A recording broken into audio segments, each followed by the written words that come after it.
اعوذ باللہ من الشیطان الرجیم بسم اللہ الرحمن الرحیم ربی یسر ولا تعسر وتمم بالخیر۔ تاریخ طبری جلد اول کا مطالعہ کر رہے ہیں۔ آج کے ایپیسوڈ میں آج کی بربادی کا ہم ذکر کریں گے۔ پھر آج کے ساتھ وہی معاملہ ہوا جیسا کہ بیان کیا گیا۔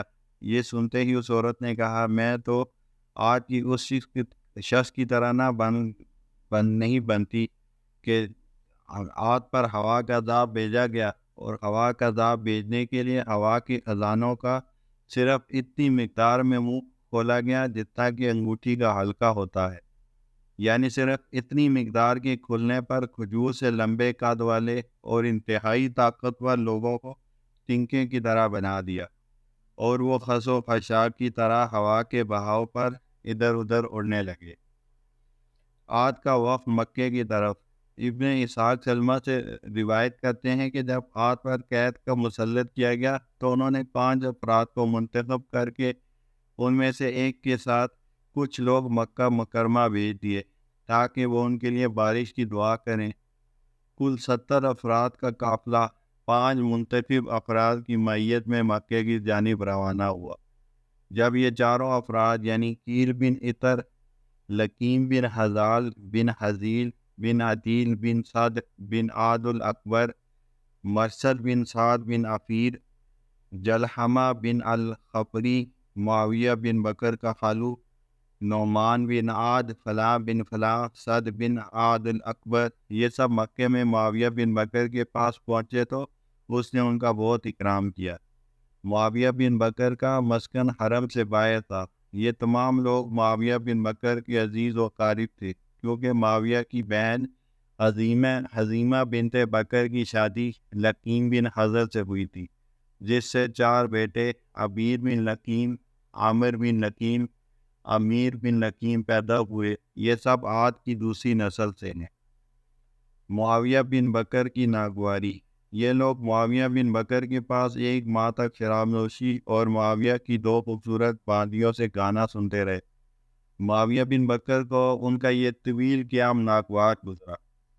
بارش کے لیے اور جس مصیبت میں وہ گرفتار سے اس کے دفاع کرنے کے لیے ایک آدمی کو دعا کرنے کے لیے بھیجا تھا، اور یہ لوگ شراب نوشی اور عیاشی میں مست تھے۔ معاویہ بن بکر سوچتا تھا کہ میں ان کے ساتھ کیا معاملہ کروں، یہ میرے مہمان ہیں، صراحت کے ساتھ انہیں منع کر نہیں سکتا۔ ہو سکتا ہے کہ یہ لوگ سوچیں کہ معاویہ بن بکر ہم سے تنگ آ چکا ہے، حالانکہ وہاں عزیز و اقارب ہلاکت کے قریب پہنچ چکے تھے۔ پس معاویہ نے اپنی دونوں باندیوں کے سامنے یہ مسئلہ پیش کیا تو انہوں نے کہا کہ آپ لوگ ان لوگوں کو اشعار کے اندر یہاں سے چلے جانے کا اشارہ دیں، ہو سکتا ہے کہ یہ لوگ سمجھ جائیں اور چلے جائیں۔ معاویہ نے اس پر یہ اشعار کہے جن کا ترجمہ ہے کہ آگاہ رہو اے کیل، ہلاکت کو تمہارے لیے، اٹھو اور جاؤ، ممکن ہے کہ اللہ تعالیٰ تمہیں بادلوں سے سیراب کر دے، عاد کی سرزمین کو سیراب کر دے گا، کیونکہ عاد بات کرنے کی طاقت نہیں رکھتے۔ ان کی عورتیں پہلے خیر و عافیت سے تھی، اب بیوہ و مسکین ہو چکی ہیں، اور یہاں تم دن اور رات جو چاہتے ہو عطا کیا جاتا ہے۔ بے شک وحشی جانور علل اعلان ان کے سامنے آتے ہیں، اور وہ تیرے سے نہیں ڈرتے۔ پیاس کی شدت کی وجہ سے ہم کسی بڑے سے امید رکھتے ہیں، نہ کسی بچے سے۔ پس تو اپنی قوم عاد کے وقت کی بڑائی کر اور انہیں سلام تک نہ کر۔ جب معاویہ نے یہ شعر درست کیے اور اس کی باندیوں نے اسے گایا تو قوم نے آپس میں ایک دوسرے سے کہا کہ ہمیں بارش طلب کرنے کے لیے بھیجا گیا ہے، اور ہم نے یہاں بہت سستی کر لی ہے، بس حرم میں داخل ہو جاؤ اور اپنی قوم کے لیے بارش طلب کرو۔ مرسد کا اپنی قوم کو نصیحت کرنا۔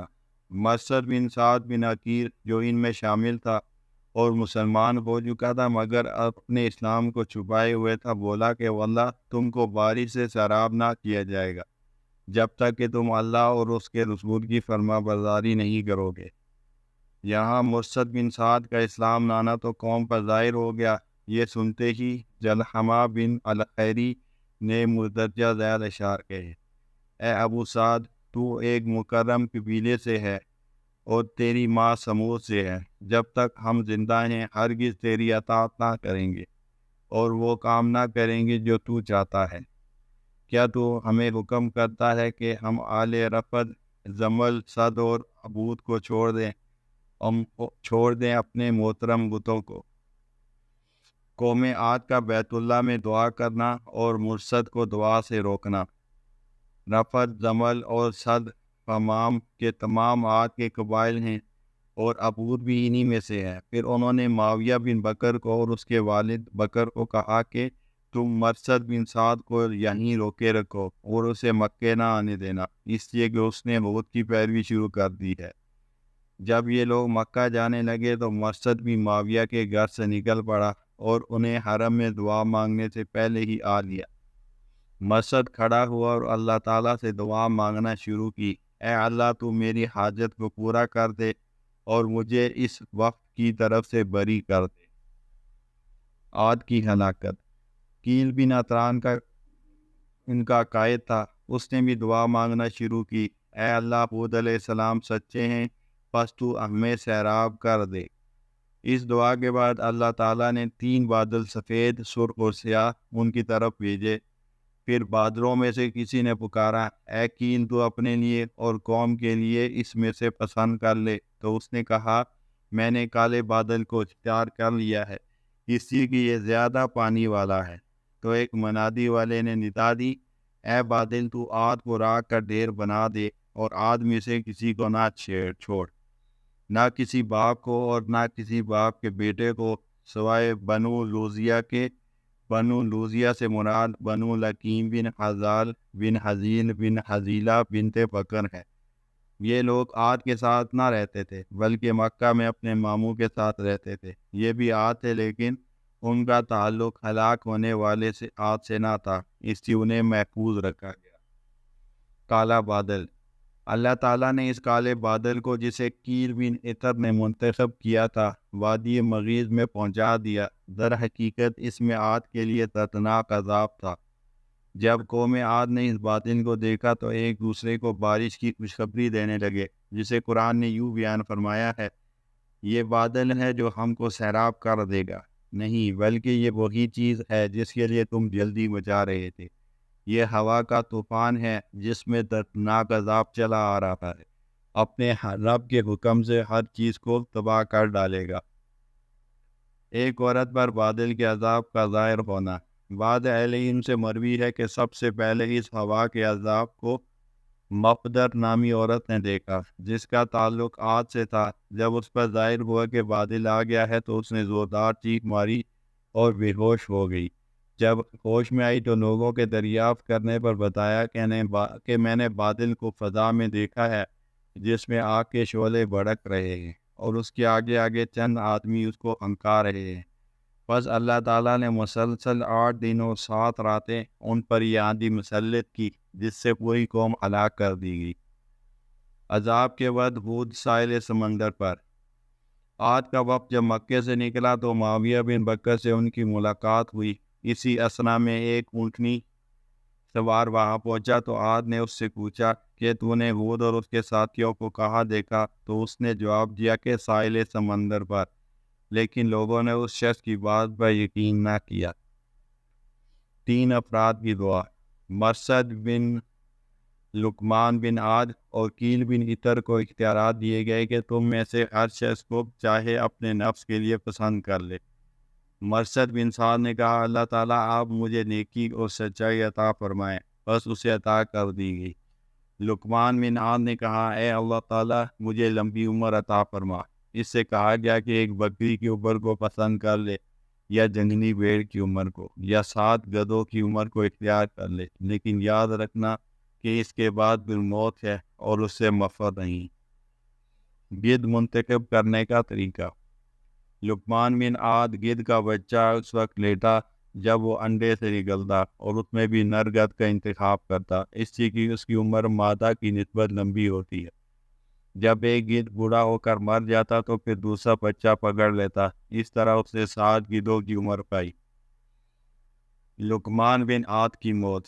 جب تمام گدھ باری باری مرتے چلے گئے تو آخر میں لبد نامی گدھ رہ گیا۔ جب اس کی عمر بھی پوری ہونے لگی تو یہ دوسرے گدھوں کے ساتھ مل کر پہاڑ پر چلا گیا۔ جب لقمان نے اپنے لب کو نہ پایا تو اس کی تلاش میں پہاڑ پر پہنچ گیا۔ وہاں دیکھا کہ لب گدھوں کے درمیان پڑا ہوا ہے، تو لقمان نے اس سے کہا کہ اٹھ، لیکن جب اس نے اٹھنے کا ارادہ کیا تو لڑکھڑا کر گر گیا اور وہیں دونوں کا انتقال ہو گیا۔ فیل بن عطر، بعض روایات کے مطابق جب فیل بن عطر کو کہا گیا کہ تو بھی کسی چیز کو اپنے لیے منتخب کر لے تو اس نے کہا مجھے وہی عطا کی جائے جو میری قوم کو عطا کی گئی، کیونکہ مجھے زندہ رہنے کی کوئی حاجت نہیں، پر اسے بھی اسی عذاب میں مبتلا کر کے ہلاک کر دیا گیا۔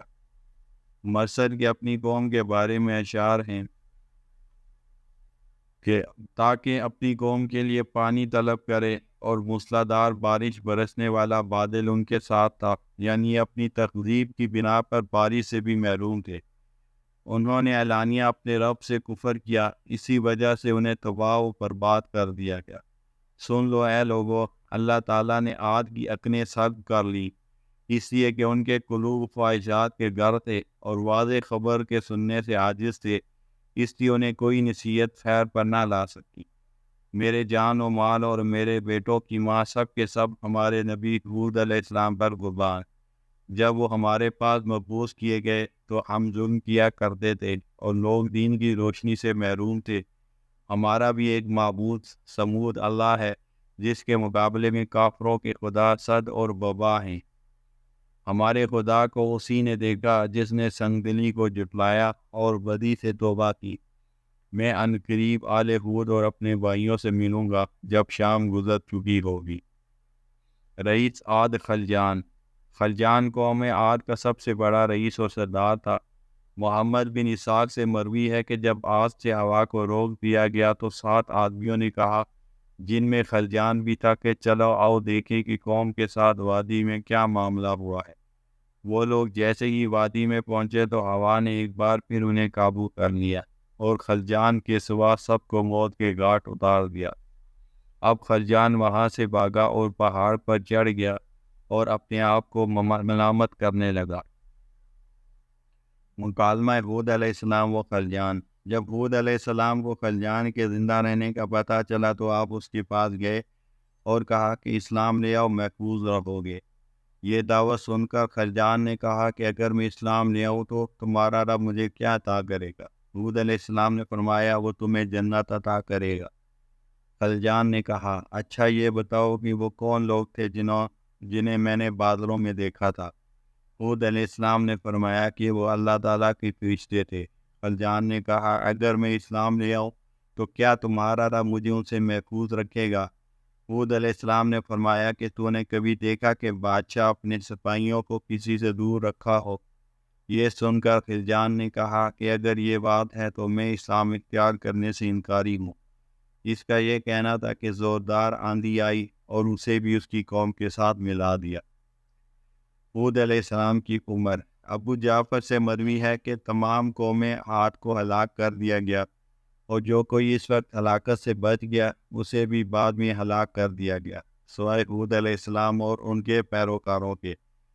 بعض روایات سے پتہ چلتا ہے کہ حود علیہ السلام کی کل عمر 150 سال تھی۔ قوم عاد کا انجام۔ حود علیہ السلام نے اپنی قوم کے لیے بدعا کی کہ اے اللہ تو ان پر اپنا عذاب بھیج دے۔ اس دعا کے بعد عاد پر خوشگوار ہوا چلائی گئی اور بادلوں کو وادی میں بھیج دیا گیا۔ آج یہ دیکھ کر خوش ہونے لگے کہ یہ بادل ان پر پانی برسائیں گے، لیکن جب بادل ان کے قریب پہنچ گئے تو انہوں نے دیکھا کہ ہوا اونٹوں اور انسانوں کو لے کر زمین اور آسمان کے گرد چکر لگا رہی ہے۔ یہ دیکھتے ہی عاد کے سب لوگ جلدی جلدی اپنے گھروں میں گھس گئے، لیکن آندھی نے ان کو وہاں بھی ہلاک کر دیا اور گھروں سے باہر نکال پھینکا۔ یہ عذاب ان پر 7 راتیں اور 8 دن مسلسل رہا، اور آج جو لمبے قد والے اور انتہائی طاقتور لوگ تھے، ہوا نے انہیں کھوکھلے تنے کی مانند گرا دیا۔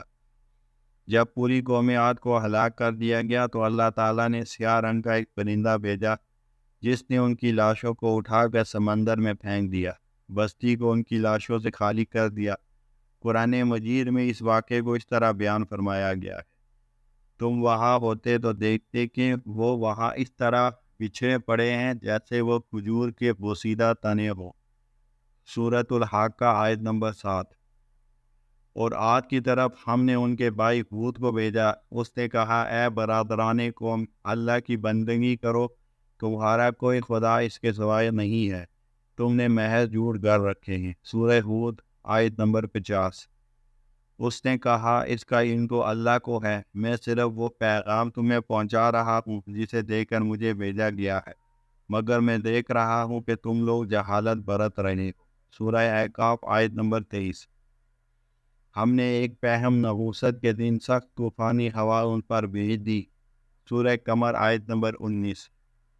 جو لوگوں کو اٹھا اٹھا کر اس طرح پھینک رہی تھی جیسے وہ جڑے اکھڑے ہوئے کھجور کے تنے ہوں۔ سورۃ القمر آیت نمبر 20۔ آخر کار ان کا یہ حال ہوا کہ ان کے رہنے کی جگہوں کے سوا وہاں کچھ نظر نہ آتا تھا۔ سورہ احقاف آیت نمبر 35۔ اور عاد ایک بڑی شدید طوفانی آندھی سے تباہ کر دیے گئے۔ سورۃ الحاقہ آیت نمبر 6۔ عبد الصمد کہتے ہیں کہ جب عاد پر ہوا کا عذاب مسلط کیا گیا تو یہ اتنی شدید تھی کہ اس نے بڑے بڑے قد آور درختوں کو جڑوں سے اکاڑ پھینکا اور ان کے گھروں کو تباہ و برباد کر دیا، اور کسی چیز کو باقی نہ چھوڑا اور تمام چیزوں کو تباہ کر دیا۔ وآخر دعوانا الحمد للہ رب العالمین۔